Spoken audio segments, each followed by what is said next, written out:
sem ravnateljica šole Fanja Al-Mansur in sem tukaj samo zato, da vas pozdravim in da vam povem, da če se boste odločili za program logistični tehnik, je program, ki je zaposljiv, nudi možnost nadaljevanja izobraževanja, da imamo tako močno mobilnost, tudi gospod Prašnikar ponavadi vodi logiste na Finsko. Vsako leto pošljemo 30 dijakov v tujino.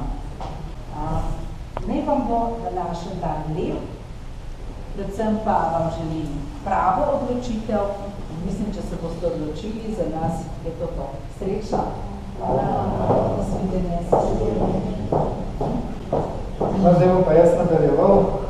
Sem Andrej Prašnikar, učim na logistiki, dijaki in dijakinje. Jaz vam bom nakratko predstavil poklic, kje so, to se pravi, samo šolanje, potem kam naprej, možnosti zaposlitve in pa kaj se poleg tega v bistvu, da se učimo, še dogaja na sami šoli, toliko, da boste imeli malo občutek, kako pa kaj. Videli boste, da je šola precej velika, prednost je to, da so dijaki ves čas v šoli. Se pravi, ko jih enkrat pripeljete v šolo, pridejo v šolo, so v šoli, točno vidite. To se pravi, če jim kakšna ura odpade, če je karkoli vse lahko vidite, to vam vse. Od železniške postaje smo preko Vilkarje oddaljeni približno 10-15 minut, kar pomeni, da smo zelo dobro dostopni v mestni nobenih hujših prometnic, tako da varno dijaki pridejo v šolo. Tudi spredi vstavljajo avtobusi, to se pravi večino mestnega potniškega prometa, pa tudi večina teh avtobusov, ki prihaja stalno od Ljubljanskega leta. Se pravi, da so povezave relativno dovolj dobre, povedal sem pa tudi, da dijaki praktično ne rabijo nikamor drugem hoditi. Ko pridejo enkrat v šolo, so v šoli. Možnost bivanja v dijaškem domu, to ne tudi poudaram, danes se predstavljajo tudi dijaški domovi, glede na to, da je šola precej velika, imamo dijake pravzaprav res od vse posod. Recimo, dijaški dom predvsem pride v poštev Idrija, Kočevje, pa še kakšni drugi, no tudi recimo od Maribora imamo dijake in tako naprej. Rednost je tudi to, če je slučajno program prezahteven, če je pretežaven, potem dijaka pripišemo na 3-letni program, nadaljuje na isti šoli in taka glavna sprememba, pa ima potem še vedno možnost priti nazaj, recimo zaključ 3-letno, pa gre nazaj na +2, pa ravno tako pridemo do konca, do zaključka v bistvu izobraževanja. In upravna logistika. Vsa organizacija, dobava, prevoz, vsa dokumentacija, vse je skrit v to logistiko. To je en del.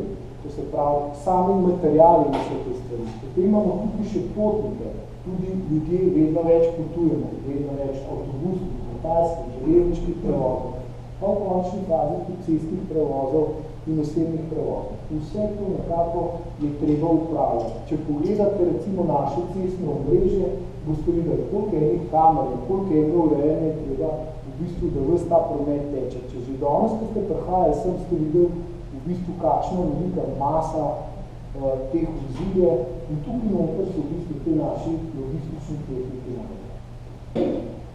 Tukaj noter so v bistvu tisti, ki zaključijo 3-letno šolo, v bistvu nadaljujejo na PTI programu. Tukaj v teh 2 letih je imajo večinoma stroko. Predmete, ki so vsi dostopni. Na spletni strani vam bo pokazal se, ki je to dostopno, tako da program je podoben, na koncu v bistvu sta identična, oba, ko prideta vrsta logistična tehnika, tukaj je nobene razlike. Samo v osnovi, to se pravi, naučimo jih delati v osnovnih procesih, da znajo komunicirati, da znajo skrbeti za okolje, da znajo ukrepati v primeru kakršnih koli težav. Vse take stvari jih v bistvu mi naučimo v šoli, vsaj osnove. No, potem pa to zaključijo.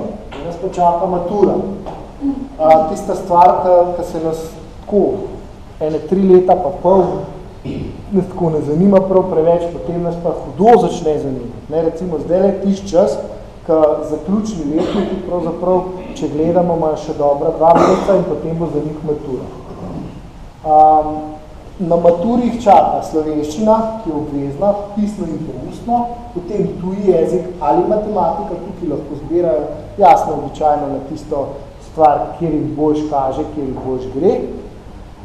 Tudi pisno in ustno, potem je tudi logistika, računsko, pisno in ustno in pa potem izdelek, to je pa običajno projektna naloga, kjer so 3-4 dijaki skupaj, pripravijo projektno nalogo, ne vem, hibridna vozila, hitri vlaki, ne vem, zgodovina letal, pripravijo in potem tudi zagovarjajo vse te stvari.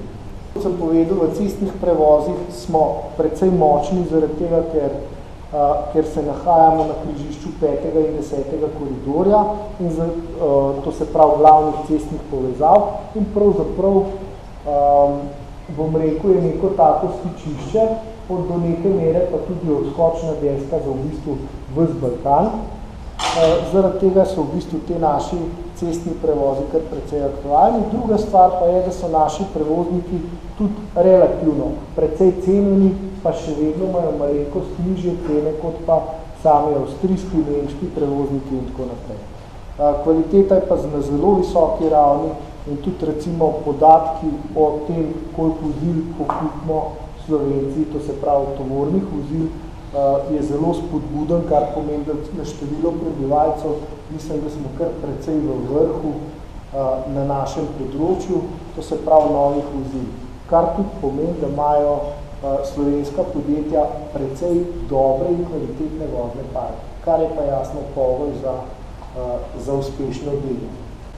Potem so tukaj transportna zavarovanja, špedicija, priprava dokumentacije. Danes, če hočete, recimo iz Kitajske uvoziti kakršnekoli stvari, čim so malo večje, drugačne, pravzaprav rabite špediterja in za v bistvu za vse take stvari spet naši logistični tir.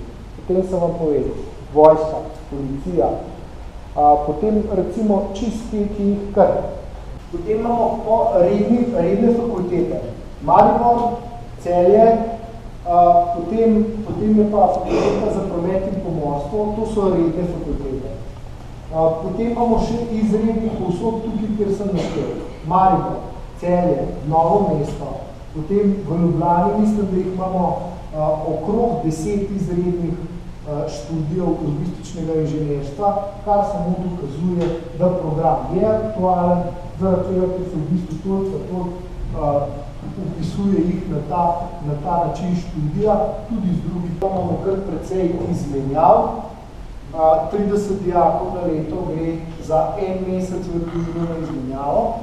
Z njimi gremo mentori tja, jih spremljamo, smo en teden z njimi in tam jih vzamejo tuji mentorjev, dejansko delajo v podjetjih v tujini. Finska, Danska, Španija in tako naprej. Dobijo certifikat, jasno, da so delali z njimi, pa tudi v bistvu je to neka vrsta spodbude, to je jasno za tiste taprine, ki se trudijo, delajo in tako naprej, pa tudi druga stvar je, da dijaki v bistvu spoznajo malo, kaj se z njimi dogaja. Ko pa se je že šlo, ogromno stvari videti, spoznati, se pravi, res je ni dolg čas na šoli. No, potem še hotel povedati, da so en mesec v bistvu potem pa v tujini, potem se pa sami vrnejo nazaj. Tako da to se jasno plača šola oziroma Evropska skupnost, nastavitev, hrana, delodajalce in vse kompletno.